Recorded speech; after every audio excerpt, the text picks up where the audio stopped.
특별히 예레미야의 말씀으로 기다림 두 번째, 하나님의 편지, 하나님의 편지라는 제목으로 말씀의 은혜를 여러분과 함께 나누도록 하겠습니다. 지난주에 말씀드린 대로 강단에 여러분 보이시죠?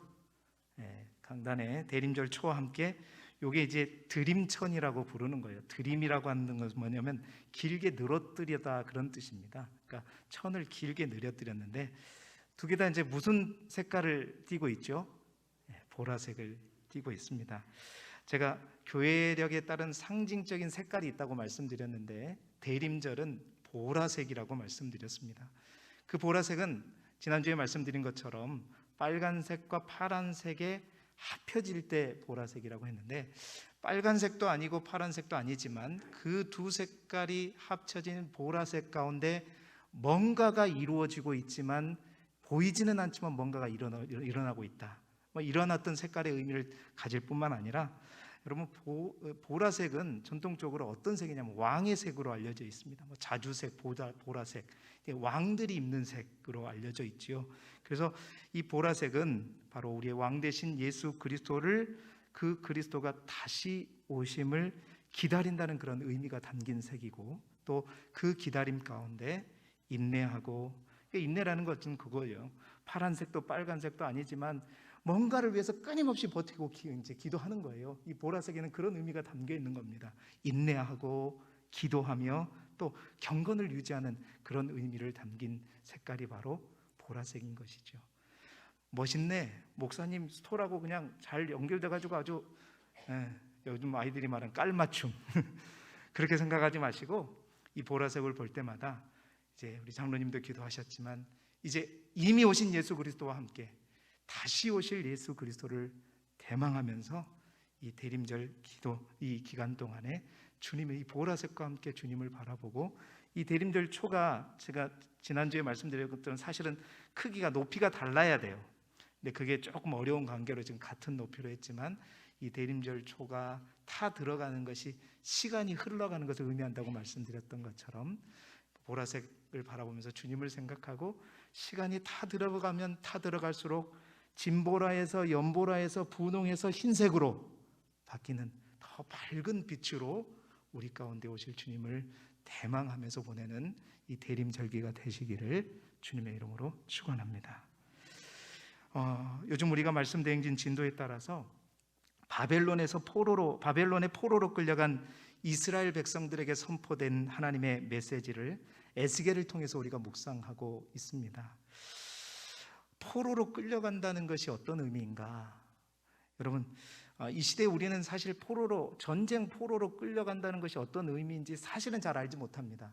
우리는 전쟁을 경험한 세대가 아니. 물론 이 가운데는 이제 우리 남북 전쟁뿐만 아니라 6.25뿐만 아니라 일제 강점기야 모든 시대의 아픔들을 다 겪으신 어르신들도 있지만 대부분 우리가 전쟁의 세대가 아니기 때문에 전쟁 포로로 끌려간다는 말의 의미를 우리는 제대로 알지 못하지만 여러 가지 우리가 영화나 많은 역사적 기록으로 볼 때 사실은 전쟁의 포로로 끌려간다? 소망이 없는 거예요. 그런데 오늘 우리가 성경에서 바라보는 2600년 전에 전쟁 포로로 끌려갔다는 것은 100년 전만 해도 사실 포로로 끌려가면 아무런 소망이 없는데 그때는 더 그랬습니다. 정말 충격적인 일이죠. 미래가 없고 앞이 캄캄하고 절망의 상황이라고 보시면 되는 겁니다. 오늘 본문의 상황이 바로 그 환경, 그 상황 가운데 있는 것이죠. 이미 이스라엘 백성들은 바벨론이라고 하는 엄청난 그 나라에 의해서 2번에 걸쳐서 포로로 끌려왔습니다. 그 속에는 그 포로로 끌려온 사람들 중에는 우리가 잘 아는 다니엘도 있었고 또 우리가 요즘 새벽마다 보고 있는 에스겔도 이미 있었습니다. 자, 포로로 끌려온 이스라엘 백성들 정말로 예루살렘을 떠나 짧으면 1300km, 길면 1600km 그렇게 말씀하는데 그 1600km를 떨어진 이 바벨론 땅에 와서 그 절망 가운데 있는 그 이스라엘 백성들의 마음 가운데는 두 가지 부류로 나뉘었다고 그래요. 첫 번째 한 부류는 뭐냐면 낙심하면서 자포자기하는 겁니다. 야, 이제 우리는 끝났다. 더 이상 우리에게는 소망이 없다. 우리는 다시 돌아갈 수 없다. 모든 것이 끝나서 다 놔버리는 그런 부류가 있는가 하면 또 한 부류는 아니다. 조속한 시일 내에 우리는 다시 예루살렘 땅을 밟게 될 것이다. 이제 우리가 보기에는 후자가 훨씬 더 좋아 보이죠. 그런데 사실은 이게 하나님의 뜻이 아니었습니다. 거짓 선지자들의 유혹에 의해서 끊임없이 진짜 하나님의 선지자들의 말을 듣지 않고 그 거짓 선지자들의 유혹에 끌려가지고 우리가 하나님의 백성인데 하나님의 성전이 여기 있는데 아직 하나님이 살아계신데 우리가 결코 그렇지 않다. 곧 우리는 돌아가게 될 것이다 라는 그런 소망을 갖고 있는 부류가 있었어요. 그 소망을 가지고 몇몇 이스라엘 백성들은 다른 나라에서 끌려온 포로들과 함께 바벨론을 향해 폭동을 일으키기도 했었습니다. 그 폭동을 일으켰다가 많은 이스라엘 사람들이 처형을 당하기도 했었죠. 그래서 이래저래 소망은 있지만 상황은 여의치 않고 절망의 돌파구를 찾을 수 없는 그 상황에 있었던 것이죠. 그런데 그러던 어느 날 저 고국 땅에 예루살렘 땅으로부터 편지 한 통이 도착합니다. 그 편지가 무엇이냐? 저 고국 땅에 있었던 우리가 이미 알고 있던 예레미야라고 하는 선지자가 포로민들에게 보낸 편지였어요. 그 편지가 절망의 환경 가운데 있는 포로민들에게 이제 도착된 거죠. 자, 이 예레미야를 통해 주신 하나님의 편지, 예레미야는 바벨론에서 포로 생활을 하고 있는 자들에게 어떤 하나님의 편지를 전했던 것일까? 오늘 본문을 통해서 그 내용을 함께 살펴보면서 특별히 대림절 두 번째 주일을 맞이해서 기다림에 대해서 이 편지의 내용이 어떤 우리에게 은혜와 도전을 주는가? 오늘 이 편지가 저 바벨론 포로에 끌려간 이스라엘 백성뿐만 아니라 이 시대의 바벨론의 포로로 되어 있는 우리 모두에게도, 특별히 두세 달이면 끝날 것 같았던 코로나19가 2년이 가까이 되면서도 여전히 우리를 힘들게 하고 있는 이 코로나 팬데믹으로 해서 포로된 우리에게도 정말 이 편지가 도착되어서 그 편지를 통해서 우리가 다시 한번 하나님의 이름으로 일어설 수 있기를 그리스도 예수 이름으로 축원합니다. 그 편지의 첫 번째 내용이 무엇인가? 그 편지의 첫 번째 내용은 하나님의 때가 있음을 믿고 기다려야 한다라는 겁니다. 하나님의 때가 있음을 믿고 기다려야 된다라는 것이죠. 오늘 우리가 읽었던 본문 10절의 말씀을 한번 보실까요? 10절의 말씀 보시면 여호와께서 이같이 말씀하시니라 바벨론에서 70년이 차면 내가 너희를 돌보고 나의 선한 말을 너희에게 성취하여 너희를 이곳으로 돌아오게 하리라. 하나님의 편지 가운데 해주시는 약속은 뭐냐면 너희를 이곳으로 돌아오게 하리라. 이곳은 어느 곳입니까? 바로 예루살렘입니다. 여러분, 이스라엘 백성들이 얼마나 기다리고 있는 소식입니까? 얼마나 애타게 바라고 있는 소식이에요. 보세요, 29장 14절에도 역시 동일하게 분명한 이 편지의 결론이 이렇게 말하고 있습니다. 29장 14절의 말씀을 보시게 되면 나는 너희를 만날 것이며 너희를 포로된 중에서 다시 돌아오게 하되 내가 쫓아보내었던 나라들과 모든 곳에서 모아가지고 사로잡혀 떠났던 그곳으로 돌아오게 하리라. 기쁜 소식이죠. 희망의 소식입니다. 행복한 소식이에요. 그런데요, 잘 보시게 되면 다시 한번 10절의 말씀을 보세요. 분명히 이곳으로 돌아오게 하리라 라고 했는데 기쁜 소식인데, 희망의 소식인데 자세히 보면 이게 희망의 소식이면서도 또한 절망의 소식이고 기쁨의 소식이면서도 슬픔의 소식이에요. 왠가? 돌아오게 하는데 조건이 있어요. 그 조건이 뭡니까? 70년이 차면이라는 조건입니다. 바벨론에서 70년이 차면, 다시 말해서 70년이라고 하는 기간이 차야 된다. 물론 여러분 70년의 기간 짧은 기간이 아니죠. 한 사람 인생으로 보자면 70년은 한 사람의 평생을 의미하는 시간입니다. 그런데 민족의 역사로 보면 사실 70년이라고 하는 기간은 그다지 큰 오랜 기간은 아니라고 볼 수 있어요. 근데 어쨌든 이 10절의 말씀을 통해서 하나님께서 강조하시는 것은 돌아오게 하리라라는 말씀뿐만 아니라 그 이전에 뭘 강조하고 있어요? 뭐에 관심을 두고 말하고 있어요? 바벨론에서 70년이 차면 돌아오게 한다는 겁니다. 여러분, 이 말은 하나님의 때가 될 때까지 그 시간이 차지 않으면 되돌아올 수 없다는 거죠. 그 시간이 채워질 때 돌아올 수 있다는 겁니다. 그들의 계획대로, 그들의 노력에 의한 것이 아니라 아무리 이스라엘 백성들이 애쓰고 힘쓰고 노력해도 하나님의 때가 분명히 정해져 있고 그 정해진 때가 차기까지 기다려야 된다. 그래서 이 예레미야의 편지의 내용을 서두에 보게 되면 어떤 내용이 있냐면, 그래서 너희가 그 땅에서 올 생각하지 말고, 당장 올 생각하지 말고 그곳에서 집도 짓고 결혼도 시키고 아이들도 낳고 그 나라를 위해서 오히려 기도해줘라. 왜냐하면 70년 동안 그곳에 있을 동안 그 나라가 평안해야지 너희들이 평안할 수 있으니까. 그렇게 서두에 얘기하면서 이 얘기를 하고 있는 거예요.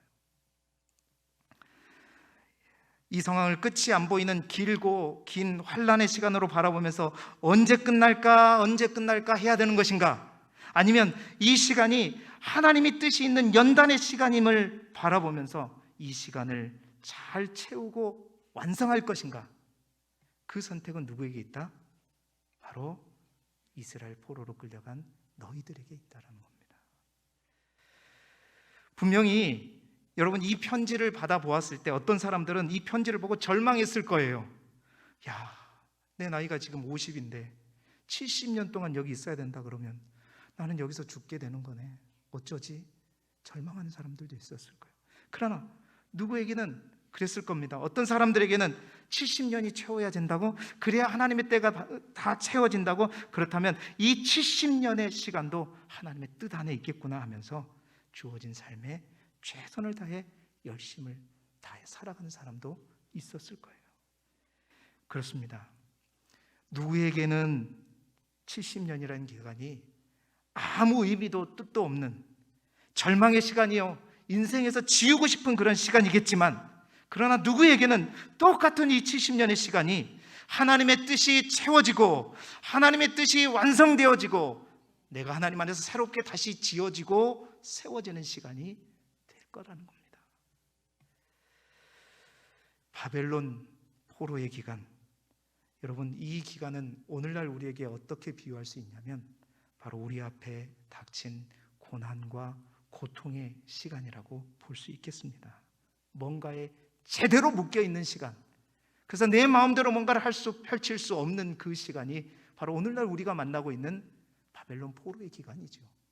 말씀드린 것처럼 코로나19 처음에 여러분 다 그러시죠. 이것도 막 유행성 큰 독감처럼 몇 달 있으면 다 치료조 만들어져가지고 지날 갈 거라고 했는데, 오늘 우리가 막 이렇게 예배를 또 저녁 예배를 못 드릴 만큼 이런 상황을 만나게 되는, 이러한 가운데서 우리는 무엇을 선택하고 있는가, 우리 스스로를 돌아보자는 것입니다. 하나님은 우리 각자에게 가장 합당한 크기로, 가장 적당한 약으로 우리에게 고난을 허락하시는 분이 우리 하나님이세요. 분명히 하나님은 감당할 만한 어려움을 측정하셔서 정하시고 그 시간을 채우심으로 말미암아 우리를 새롭게 하시는 하나님입니다. 이 시간들을, 이 바벨론 포로의 시간들을 원망으로, 불평으로, 슬픔으로 채우지 마시고 오히려 하나님의 말씀과 하나님의 선하신 뜻을 의지해가면서 기도로 채워가면서 그 시간이 채워짐에 따라 우리 자신 또한 하나님의 뜻 안에서 더욱더 성숙되어질 수 있기를 간절히 소망합니다. 모든 것에는 반드시 뭐가 있다? 하나님의 때가 있다. 그래서 그 하나님의 때가 찰 때까지 믿고 기다리자. 그리고 그 구원의 때가 우리의 생각보다 더디고 멀게 느껴질 수 있습니다. 그러나 여러분, 잊지 마십시오. 시간이 흘러간다고 해서 그냥 여전히 그렇게 되는 것이 아니라, 시간이라고 하는 것은 타 들어가면 타 들어갈수록 점점 더 그 때는 가까워온다는 사실이에요. 점점 더 우리가 터널 속에서 가면 갈수록 계속해서 어둠이 있는 것 같지만, 분명히 터널의 출구는 가까이 점점 가까워지는 것. 그게 바로 이 대림절 초가 우리에게 말해주는 의미인 것입니다. 여러분, 때가 다가오고 있음을 기억하면서 주어진 상황에서 하나님의 선하시고 온전하신 뜻을 이루면서 허락된 그 삶을 최선을 다해 살아가시는 저와 여러분이 되기를 주님의 이름으로 축원합니다. 두 번째 이 편지의 내용은 뭐냐? 두 번째 이 편지의 기다림에 대해서 우리에게 주는 도전과 은혜는 뭐냐? 바로 하나님은 계획이 다 있으시다라는 거예요. 하나님은 그냥 행하지 않는다는 거예요. 하나님에게는 모든 것이 다 계획이 있다. 그건 누가 제일 잘 알아요? 우리가 잘 알아요? 하나님이 잘 알죠. 하나님이 다 알고 있다. 여러분, 11절의 말씀을 우리 조용히 침 튀기지 않게 조용히 한번 읽어보겠습니다. 시작. 여호와의 말씀이니라. 너희를 향한 나의 생각을 내가 아나니 평안이요 재앙이 아니니라. 너희에게 미래와 희망을 주는 것이니라. 아멘. 누가 제일 잘 알아요? 내가 아나니. 여러분, 하나님에게는 다 계획이 있다는 거예요. 내가 다 알고 있다요. 너는 모르겠지만, 너는 미래를 볼 수 없지만, 나는 이미 전지전능한 나는, 모든 것을 다 알고 있는 나는 니들이 이해하지 못하고 니들이 깨닫지 못할지라도 내가 아나니. 나는 알고 있다. 나는 알고 있는데 그 사실을 내가 너희에게 말해주겠다. 너희를 향한 나의 생각은 재앙이 아니다. 여러분, 지금 이스라엘 백성들이 만난 이 상황은 가장 큰 재앙이죠. 전쟁의 포로로 끌려간 이것만큼 큰 재앙이 없습니다. 내 마음대로 아무것도 못해요. 내 가족들과도 생이별을 했어요. 뭐 포로로 끌려와서 좋은 저택에 사는 것도 아니에요. 날마다 노동을 하면서 겨우 밥 먹고 살면서 소망도 없이 눈물을 흘리면서 살아가는 그들의 삶, 재앙입니다. 그런데 하나님은 말씀하세요. 나에게 다 계획이 있다. 내가 그걸 다 알고 있다. 그런데 이것이 재앙의 시간이 아니라 바로 너희에게 평안이요 미래요 희망이다. 할렐루야. 여러분, 그렇습니다. 우리 하나님께는 다 계획이 있습니다. 그 신실하신 하나님을 의심하지 말고 원망하지 말고 끝까지 어떻게 해요? 이겨내야 한다. 여러분 아시다시피 얼마 전에 제가 쓸개 빠진 사람이 됐습니다. 의외로 쓸개 빠진 사람이 많아요, 참. 나도 그렇다고 다 그러시던데, 자랑도 아니지만 어찌됐든 이 쓸개라고 하는 것, 이 담낭이라고 하잖아요. 이 쓸개라는 것이 간에서 담즙을 만들어내는데 그 담즙을 보관하는 이 곳이 바로 이 담낭 쓸개라는 곳입니다. 아주 쓴 것이죠. 우리가 막 회를 먹을 때도 막 물고기에 있는 쓸개를 파가지고 막 어떤 분들은 막 소주에 타먹고 막 이렇게 한다고 하잖아요. 근데 이 쓸개가 굉장히 써요. 근데 이 담즙이 어떤 영향을 하냐면 소화를 이제 돕는 역할을 해요. 뭐 우리가 소화를 뭐 시킬 때 뭐 독소가 있다든지 그렇다면 이 담즙이 분비가 되면서 그 독소를 없애고 소화를 돕는 역할을 하는 것이죠. 근데 이 담낭에서 나오는 관 가운데 제가 돌이 1cm가 넘는 돌이 있었다는 거예요. 그래서 이 돌을 제거하지 않으면 담즙이 제대로 왔다 갔다 못하면서 이 담낭이 이제 염증이 생기게 되면 그야말로 큰 병이 생길 수 있다. 그래서 이제 떼낸 겁니다. 그래서 칼을 댄 거죠. 그래서 잘라낸 거예요. 맹장 떼어내고 또 한 번 떼어놔 봤습니다. 저는 맹장도 없고 쓸개도 없는 사람인데 이게 사실은 안 아프다는 건 거짓말이고요. 아프죠. 또 힘들죠. 치료받는 과정도 힘겨운데 지금 이제 다 나았지만 한 가지 참 또 보이지 않게 힘든 게 있어요. 옛날에는 먹을 때 이만큼 먹었는데 지금은 항상 3분의 1 정도밖에 못 먹으니까 몸은 막 달라고 하는데 손은 가면 안 되고 이게 참 힘들더라고요. 어찌됐든 간 여러분 기도 덕분에 잘 이제 아물고 이렇게 건강하게 사역하고 있는데, 여러분 이 과정이 아프고 힘들다고 해서 저는 단 한 번도 의사를 원망해 본 적이 없습니다. 그렇죠? 뿐만 아니라 아프고 힘들다고 해서 좌절하거나 절망하지 않아요. 왜냐? 바로 그 의사가 어떤 뜻을 가지고 저에게 칼을 댔는지 알기 때문이죠. 이렇게 도려내고 고치고 회복시켜야 더 건강해질 수 있다는 것을 아니까 어떻게 되는 거예요? 절망하지 않아요. 슬퍼하지 않습니다. 누구를 원망하거나 탓하지 않아요. 마찬가지입니다. 유다 백성들도 마찬가지였어요. 그들 안에 암세포처럼 그들 안에 쌓인 이 죄악의 죄, 이것들을 이 70년의 기간을 통해서 치료받고 제거하고 잘라냄으로 말미암아 그들이 건강해질 수 있고 더 나아질 수 있다는 그 사실들만 깨달을 수 있다면, 여러분, 그들은 이 70년의 기간 동안에 누구를 원망하는 것이 아니라 절망하거나 좌절하지 않게 되겠죠. 오히려 그것들을 적극적으로 수행하면서 감당해 낼 것입니다. 포기하거나 좌절하지 않고 열심히 견뎌 낼 거예요. 왜? 이 재앙이, 이 어려움이 끝이 아니라 바로 이것으로 인해서 진정한 회복이 되어지기 때문이다. 사랑하는 성도 여러분, 우리 또한 마찬가지입니다.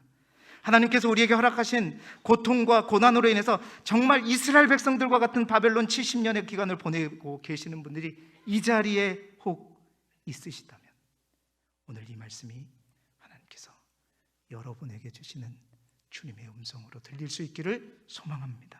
사랑하는 딸아, 사랑하는 아들아, 내가 뭘 하고 있는지 너희는 모르지만 내가 잘 안다. 나에게 다 계획이 있다. 그 계획은 너희를 재앙으로 심판하고 끝내는 것이 아니라 이 포로 생활을 통해서, 이 재앙을 통해서, 이 코로나19 팬데믹을 통해서, 또 너희의 가정의 시련을 통해서, 너희의 경제적인 궁핍을 통해서, 너희의 건강의 연약함, 이 아픔을 통해서 내가 너를 다시 빚고자 합니다. 다시 빚어서 너희에게 평안을 주고 궁극적으로 너희에게 미래와 소망을 주려고 하기 때문이다. 왜? 그러지 않고서는 다시 너를 빚을 수가 없기 때문이다. 주님은 우리에게 말씀하십니다. 사랑하는 성도 여러분, 마지막 잎새가 떨어졌다고 해서 결코 나무가 죽는 것은 아닙니다. 마지막 도움이 사라졌다고 해서 인생이 끝나는 것이 아닙니다. 견뎌내면, 또 돌파하면 이 겨울 끝에 반드시 새순이 돋아나는 봄이 오는 것처럼 고난 끝에 반드시 하나님이 목적하시는 행복이 다가오고, 긴 터널 끝에 밝은 빛의 출구가 보이는 것이다. 그래서 히브리서 기자는 히브리서 12장 11절에 이렇게 말씀합니다. 무릇 징계가 당시에는 즐거워 보이지 않고 슬퍼 보이나 후에 그로 말미암아 연단 받은 자들은 의와 평강의 열매를 맺느니라. 아멘. 누가 봐도 재앙의 시간인 것 같지만, 하나님 안에서 그 재앙을 바라보게 될 때 그 재앙은 재앙의 시간이 아니라 희망의 시간이요, 소망의 시간이요, 새롭게 내가 빚어지는 시간이다라는 것입니다. 오늘도 신실하신 그 하나님을 의지하면서 고통 속에 그 기다림의 시간을 채워감으로 의와 평강의 열매를 여러분의 삶 가운데 맺어갈 수 있기를 주님의 이름으로 축원합니다. 마지막 세 번째, 우리 기다림에 대해서 어떤 도전과 은혜를 주시는가? 세 번째는 기다림을 감당할 힘을 주신다라는 겁니다. 12절, 13절의 말씀을 조용한 목소리로 우리 함께 읽어보겠습니다. 시작. 너희가 내게 부르짖으며 내게 와서 기도하면 내가 너희들의 기도를 들을 것이요, 너희가 온 마음으로 나를 구하면 나를 찾을 것이요, 나를 만나리라. 아멘. 여러분, 성경책에 별표 10개 해놓으세요. 반드시 고난 가운데, 고통 가운데 있는 자들이 반드시 잊지 말아야 할 하나님의 말씀입니다.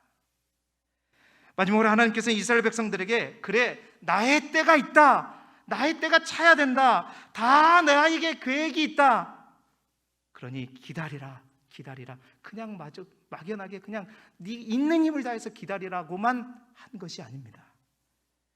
하나님은 마지막으로 굉장히 중요한 또 한 가지의 약속을 해주시는 거죠. 그 약속은 뭐냐? 바로 내가 너의 힘이 되어줄게. 내가 너의 힘이 되어줄게 라는 약속입니다. 내가 너의 기댈 수 있는 어깨가 되어주리라. 내가 흔들리지 않도록 잡을 수 있는, 붙잡을 수 있는 내가 손잡이가 되어주겠다. 어떤 인생의 흔들림 가운데서도 너를 꽉 붙잡고 있는 저 차량에 있는 안전벨트처럼 내가 너희를 꼭 붙잡고 있을 것이다. 내가 너의 힘과 소망이 되어줄 것이다. 사랑하는 여러분, 그래서 하나님은 너가 내게 부르짖으면, 기도하면 너희의 기도를 들을 것이고 온 마음으로 나를 구하면 찾고 만날 것이다. 여러분, 이 약속은요, 이미 말씀드렸지만 그냥 굉장한 약속입니다. 사실은 이스라엘 백성들에게 가지고 있는 하나님에 대한 사상은 계속 거듭 말씀드렸지만 그들의 하나님은 어디에 있으신 분이에요? 예루살렘 성전에 있으신 분입니다. 하나님께서 그 이름을 두신 하나님의 성전 예루살렘에 계시는 분이 우리 하나님이셨어요. 그런데 지금 이 포로민들에게 하나님께서 약속해 주시는 건 뭐냐면, 너희가 그 포로된 땅에서 나를 찾고 부르짖고 간구하며 나아갈 때 내가 너를 만나주리라. 이 말씀은 이미 우리가 에스겔 1장에서 봤던 하늘문이 열리고 에스겔이 하나님의 형상을 보았을 그 전의 사실입니다. 그러니까 이 약속은 저 예루살렘 성전에만 계시던 하나님이 내가 거기에 있는 것이 아니라 너희가 있는 이 땅에 와서 너희의 기도를 듣고 너희의 간구를 듣고 내가 너희를 만나서 나의 어깨를 너희에게 빌려주고 내가 너희의 손잡이가 되어주고 내가 너희의 안전벨트가 되어주고 내가 너희의 안전화가 되어주고 안전모가 되어주리라. 그렇습니다. 우리 하나님은 당신을 전심으로 찾는 자를 결코 외면하지 않으시고 반드시 만나주시는 분이십니다. 그곳이 어디일지라도, 아니 그곳이 위기의 장소라면 더욱더 하나님은 그곳에 역사하시는 하나님이에요. 새벽에 말씀드렸지만 위기라는 것은 위험과 기회가 동반하는 단어입니다. 하나님께서는 당신의 백성들에게 위기와 어려움을 주시는 근본 이유가 있어요. 그건 뭐냐? 바로 그것이 우리의 인간의 본성을 누르고 하나님과 더욱더 가까워질 수 있는 최고의 기회가 바로 위기가 되고 고통이 되기 때문이에요. 이 위기란 놈이, 고통이란 놈, 이 고난이라고 하는 것이 그래요. 세상 사람들에게는 낭떠러지로 자꾸 밀어드는 힘의 요소로 쓰일 줄 모르지만 하나님을 품고 또 하나님을 바라보고 하나님 앞에 간구하는 자들에게 이 위기라고 하는 것은 믿음의 사람들에게는 고맙게도 점점 더 그 사람을 누구에게? 하나님께로 점점 더 밀어주는, 하나님께 가, 하나님께 가. 안 가고 안 걸라 그러는데 고난이 닥치면 닥칠수록 그 고난이 믿음의 사람들은 어떤 역할을 해요? 하나님께로 점점 밀쳐. 하나님께 가야지, 하나님께 가야지. 그래서 믿음의 사람들에게는 고난의 시간이 진짜 기회이다. 하나님이 말씀하시는 거예요. 어떤 기회냐? 나를 만나서 너희 안에 있는 근본적인 문제를 제거하고 치료받을 수 있는 최고의 시간이 바로 고난의 시간이고 고통의 시간이고 어려움의 시간이다. 사랑하는 성도 여러분, 여러분의 바벨론 땅, 고통과 고난의 땅에서 다른 것을 쫓아다니지 마시고 다른 것을 의지하지 마시고 다른 것을 바라보지 마시고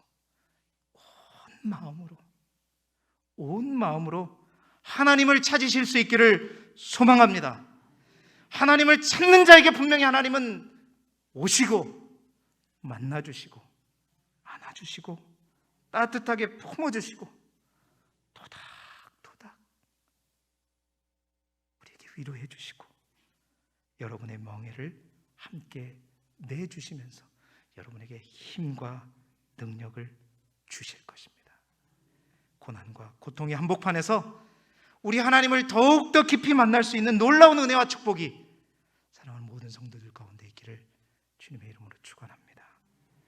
말씀을 마무리하겠는데요, 포로로 끌려간 이스라엘 백성들은 바로 이 내용이 담긴 하나님의 편지를 받았습니다. 그런데 이 편지를 받고 믿음으로 반응한 사람들도 있는가 하면 대부분의 사람들은 그러지 않았던 것 같아요. 왜냐하면 이 편지를 받고 난 이후에 에스겔이 하나님께 소명을 받은 거거든요. 근데 에스겔의 메시지를 보게 되면 이스라엘 백성들의 대부분이 그러지 않았어요. 그러나 이 편지를 받은 이후에 이 편지가 그저 그 사람들의 손에만 도착하는 것이 아니라 그들의 마음속에 도착하고 배달된 순간, 여러분, 에스겔은 어떻게 했죠? 그발 강가에서 하나님 앞에 여호와를 찾으며 나아갈 때 하늘 문이 열리면서 저 예루살렘 땅에서도 온전히 보지 못했던 놀라운 하나님의 그 형상들을 바라보고 그 어떤 선지자가 보지 못했던 놀라운 그 환상 속에서 하나님의 메시지를 선포하였고, 그 바벨론 땅에서 이 편지를 받아봤던 또 젊은 소년 다니엘도 마찬가지였습니다. 다니엘에게는 역시 이 편지가 그의 손에만 전해진 것이 아니라 그들의 마음과 그의 마음과 심령에 전해진 순간, 다니엘 또한 항상 하나님을 바라보며 기도하였고 여러 왕들 가운데 고위 관리직을 하고 있었지만 열심히 하나님의 사역들을 감당하면서 에스겔처럼 놀라운 환상 속에서 하나님이 보여준 그 환상을 가지고 예언했던 선지자가 다니엘이었다. 선택의 몫은 누구에게 있는 것인가? 우리에게 있습니다. 그 시간들을 나는 어떻게 보내고 있는가? 다니엘처럼, 에스겔처럼, 에스라처럼, 에스더처럼 보내고 있는가? 아니면 대다수 많은 사람들이 하나님의 그 약속을 무시하고 여전히 절망하고 여전히 낙심하고 헛된 소망을 붙들다가 결국 예루살렘이 멸망함과 동시에 같이 멸망해버리는 그러한 인생이 되지 않도록 사랑하는 여러분 모두 마음속에 이 하나님의 편지가 전달되어지기를 소망합니다.